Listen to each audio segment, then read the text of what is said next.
बिस्मिल्लाहिर्रहमानिर्रहीम। Suhail Zubair take सोलोसॉफ्ट channel की जानब से CS604 ऑपरेटिंग सिस्टम असाइनमेंट 3 का सलूशन डिस्कस करने जा रहा हूँ। ये बिल्कुल करेक्ट सलूशन है, विद एविडेंस मैं आपको प्रोवाइड करूँगा, मतलब प्रूफ दूँगा कि ये करेक्ट है। आपको बाकायदा समझाऊँगा, मैं सिर्फ दिखाऊँगा नहीं, समझाऊँगा। हर स्टेप आपको समझाऊंगा कि ये सलूशन किस तरह से प्रिपेयर किया गया है, और आप इस तरह का कोई भी क्वेश्चन आए तो किस तरह से खुद से ये सलूशन प्रिपेयर कर सकते हैं। आप अपने फाइनल टर्म में अगर इससे कोई क्वेश्चन आए रिलेटेड तो उसको कैसे सॉल्व कर सकते हैं। बिल्कुल करेक्ट, एक्यूरेट, और आपको कंसेप्ट भी दिया जाएगा, आपको समझाया भी जाएगा, एविडेंस भी दिया जाएगा, प्रूव भी किया जाएगा कि ये सलूशन जो है वो एक्यूरेट है। अगर तो आपने मेरा चैनल सब्सक्राइब नहीं किया तो सबसे पहले चैनल सब्सक्राइब कर लें, वीडियो को लाइक और शेयर ज़रूर कीजिएगा। इस चैनल के ऊपर आपको CS के MGT के तमाम सब्जेक्ट से मतलब हेल्प मिलती है और मिलती रहेगी। जिस तरह ग्रैंड क्विज़ में भी इस चैनल पे सबसे पहले करेक्ट सॉल्यूशन टाइमली और एक्यूरेटली अवेलेबल होता था। चैनल सब्सक्राइब कर लेंगे, आपको तमाम CS सब्जेक्ट्स के सॉल्यूशन टाइमली और एक्यूरेटली अवेलेबल होंगे।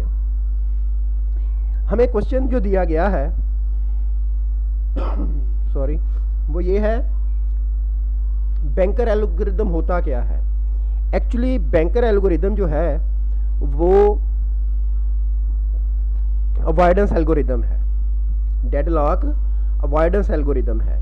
मतलब ये बता देता है कि ये जो सिस्टम है इसमें डेडलॉक ऑकर हो सकता है या नहीं। ये पहले से ही कैलकुलेट हो, एक्चुअली रियल वर्ल्ड में इम्प्लीमेंट नहीं होता, बट क्योंकि रियल वर्ल्ड में तो जब सिस्टम रन होता है तो वो डायनामिकली रिसोर्सेज को चेक करता है कि ज़्यादा भी हो सकते हैं, कम भी हो सकते हैं। यहाँ पे तो स्टैटिक है कि उसको इतने चाहिए और इतने अवेलेबल हैं। बैंकर एल्गोरिदम डेडलॉक अवॉइडेंस है और ये डेडलॉक डिटेक्शन भी है। इसकी मदद से हम ये भी चेक कर सकते हैं कि सिस्टम में डेडलॉक ऑकर हो सकता है या नहीं हो सकता। इसमें होता ये है कि कुछ प्रोसेसेस हैं, उनको कुछ रिसोर्सेज एलोकेट हैं।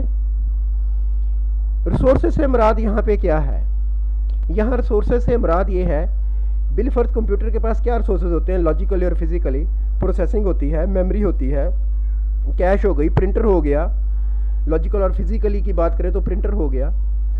तो एक प्रोसेसर कहता है कि मुझे एक बार एग्जीक्यूट होने के लिए, अपने आप को कंप्लीट करने के लिए, एग्जीक्यूट टू फिनिश होने के लिए ये इतनी मकदार में रिसोर्सेज रिक्वायर्ड हैं, इतने इंस्टेंस इस सोर्स के रिक्वायर्ड हैं। बिलफर्ज एक प्रोसेसर कहता है जी मुझे मेमोरी के 2 इंस्टेंस, ये जो यहाँ पे डिटेल लिखी होती है नंबर ऑफ, ये उसके इंस्टेंस हैं कि उसको इतनी प्रोसेसिंग चाहिए, इतनी मेमोरी चाहिए, इतनी कैश चाहिए, इतने प्रिंटर रिक्वायर्ड हैं। ये वो चीज़ें हैं, मतलब रिसोर्सेज से मुराद ये है, ध्यान रखिएगा।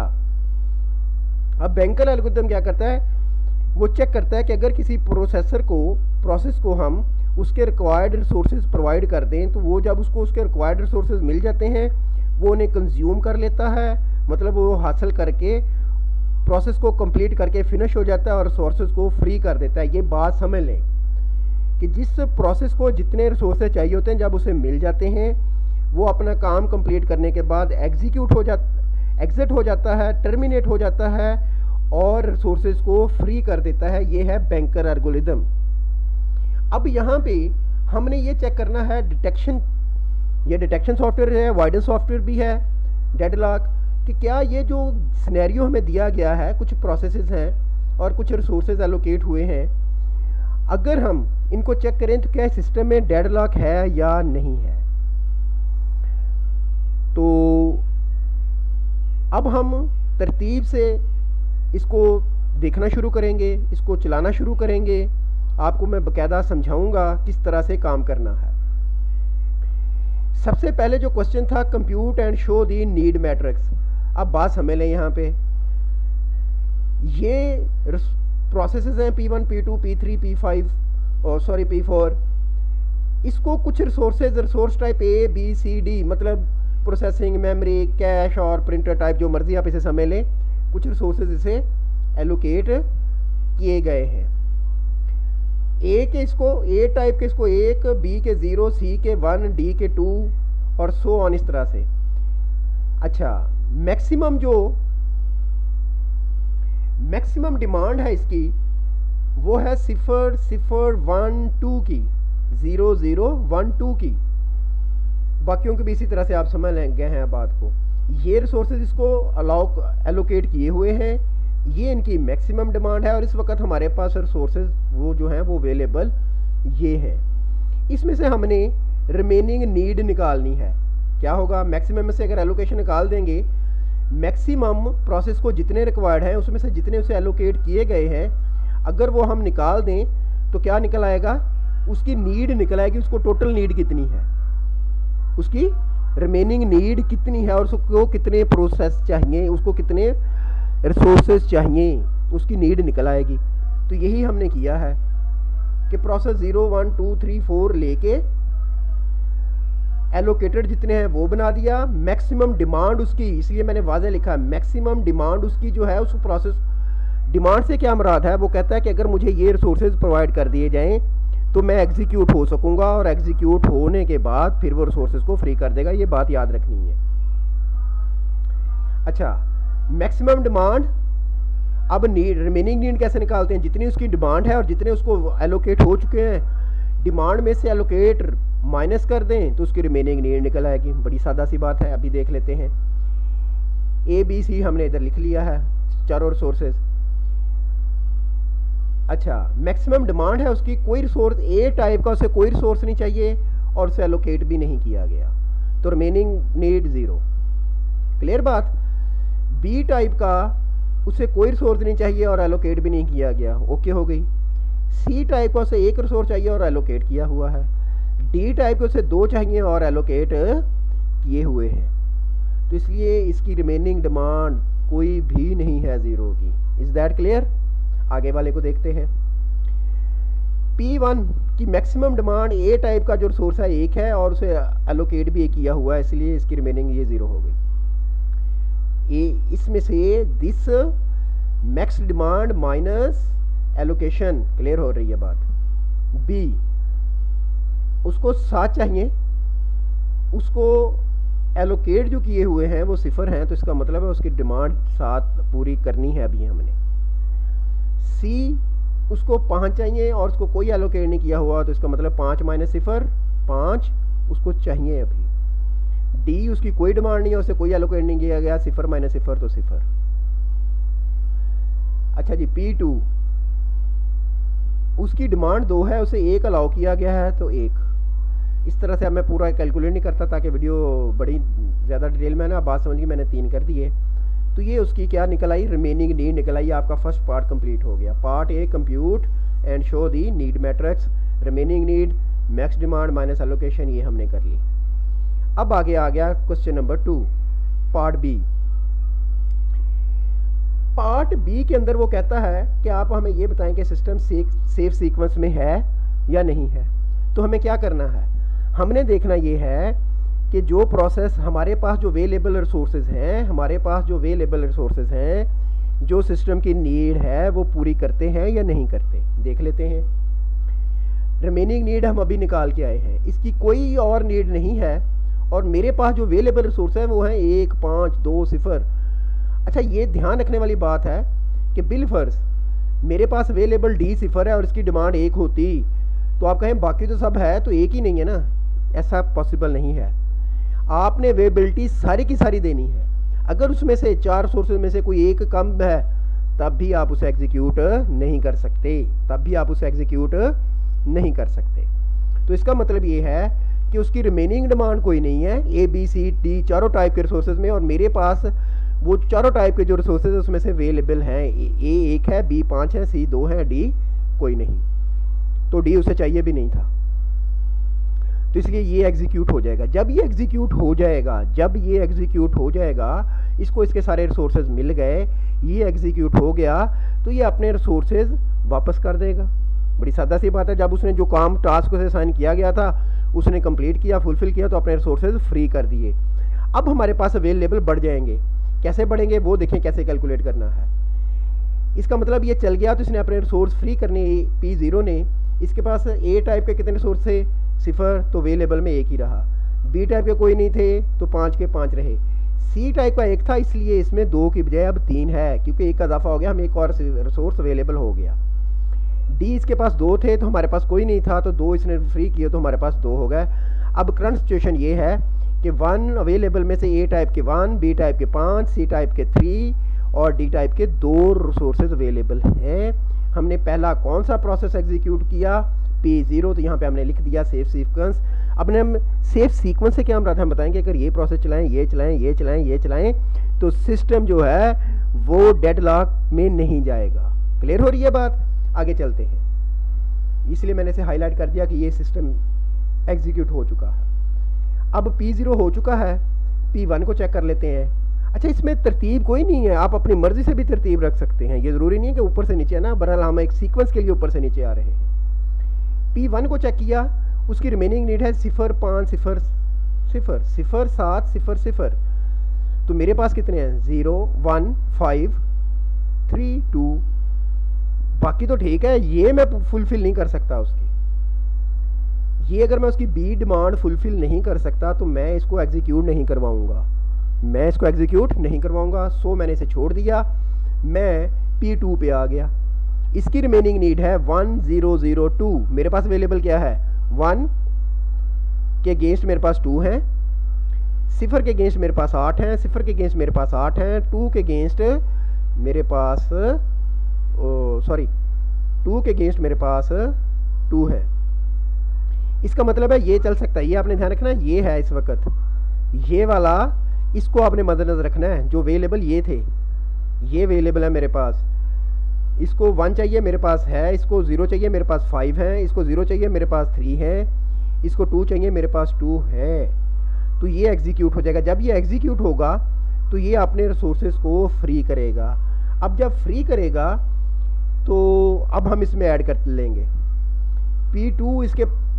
P2 की बात हो रही है। अब एक इसके पास 1 थे तो मेरे पास 1 पहले था, तो 1 उसमें और इजाफा किया तो 2 हो गए।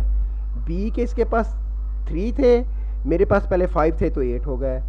सी के इसके पास 5 हैं, मेरे पास पहले 3 थे तो 8 हो गए। डी के इसके पास 4 हैं, मेरे पास 2 थे तो 6 हो गए। अब ये मेरे पास अवेलेबल रिसोर्सेज हैं। मेरे 2 प्रोसेस एग्जीक्यूट करके अपना काम कंप्लीट करके एग्जिट हो चुके हैं और अपने रिसोर्सेज उन्होंने फ्री कर दिए हैं इस स्टेज पे। Is that clear now? आगे चलते हैं। इसका मतलब मेरा सीक्वेंस बनता जा रहा है P0 P2। अब मैं चेक करूँगा P3 को। ध्यान रखना, ये मेरे पास अवेलेबल हैं, 28886 अवेलेबल हैं। P3 को कितनी डिमांड है उसकी, सिर्फ सी टाइप के उसको 2 चाहिए और सी टाइप के मेरे पास 8 है। इसका मतलब ये एग्जीक्यूट हो सकता है। अगर ये हो सकता है तो इसे एग्जीक्यूट किया हमने। जब हमने इसे एग्जीक्यूट किया, इसने अपना काम कंप्लीट किया और अपने रिसोर्सेज फ्री कर दिए। जब रिसोर्स फ्री किए तो देखते हैं इसके पास कौन कौन से थे। इसके पास 0 तो ये 2 ही रहा। इसके पास 6 8 और 6 14 हो गए। इसके पास 3 8 और 3 11 हो गए। इसके पास 2 6 और 2 8 हो गए। ये भी मैंने हाईलाइट कर दिया, ये भी सिस्टम से निकल गया। अब आगे चलते हैं। अब हमारा सीक्वेंस बन रहा है P0 P2 P3, मतलब पहले P0 एग्जीक्यूट होगा, फिर P2, फिर P3। अब अगले पे आ गया जी, P3 तक हो चुका, मैंने हाईलाइट कर दिया। P4 को देख लेते हैं। 0 नीड देखनी होती है हमने, रिमेनिंग नीड 0 6 4 2। इसे B के 6 चाहिए, मेरे पास 14 है, ओके हो गया। इसे C के 4 चाहिए, मेरे पास 11 है। इसे D के 2 चाहिए, मेरे पास 8 है। इसका मतलब ये भी एग्जीक्यूट हो सकता है। इसका मतलब P4 भी एग्जीक्यूट हो सकता है। जब ये एग्जीक्यूट हो गया, टर्मिनेट हो गया, तो अपने रिसोर्सेज फ्री कर देगा, जो कि अभी देख लेते हैं क्या बचते हैं।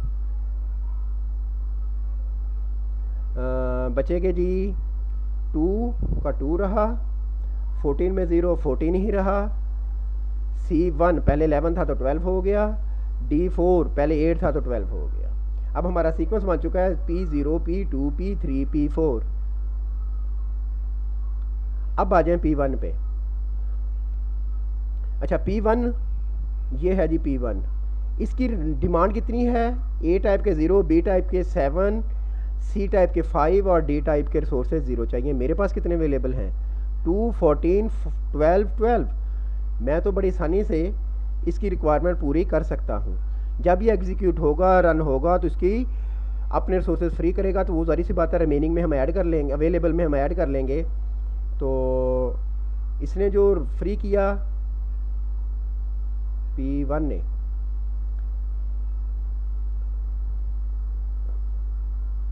P1, हाँ जी, हमने P1 2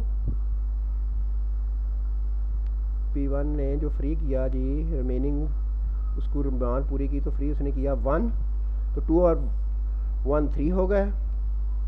B उसने कोई नहीं फ्री किया तो 14 ही रहा, C उसने कोई नहीं फ्री किया तो 12 ही रहा, D उसने कोई नहीं फ्री किया तो 12 ही रहा। क्लियर होगी बात? अच्छा, ये अब वो रिसोर्सेज हैं जो इस वक्त सिस्टम के पास अवेलेबल थे। अब वेरिफिकेशन की अगर मैं बात करूं तो वेरिफिकेशन ये है कि इस वक्त आखिर में जो हमारे पास अवेलेबल है वो वही होने चाहिए जो सिस्टम के पास टोटल अवेलेबल थे। आइए मैं आपको समझाता हूँ कैसे। यही असल वेरिफिकेशन है। अगर ये फुलफिल होता है, देखें एलोकेटेड को पहले देख लेते हैं। ए टाइप के रिसोर्सेज हो गया 2, okay.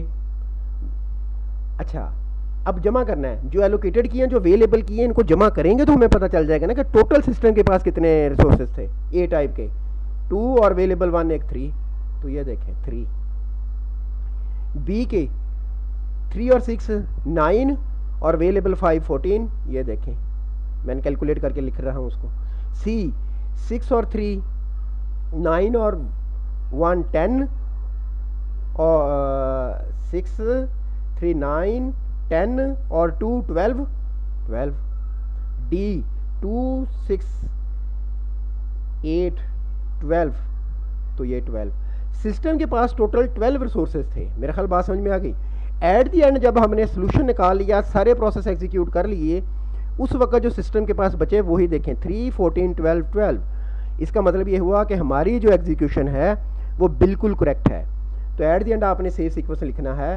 The safety algorithm conclude that the system is in safe state with sequence. अगर हम ऐसे चलाएं P0 P2 P3 P4 P1 being a safe sequence.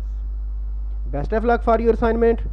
अगर आपको किसी किस्म की क्यूरी हो तो आप कमेंट में मुझसे पूछ सकते हैं। मेरे पास वर्ड की फ़ाइल भी अवेलेबल है, तो अगर आपको चाहिए हो प्लीज़ चैनल को सब्सक्राइब करें।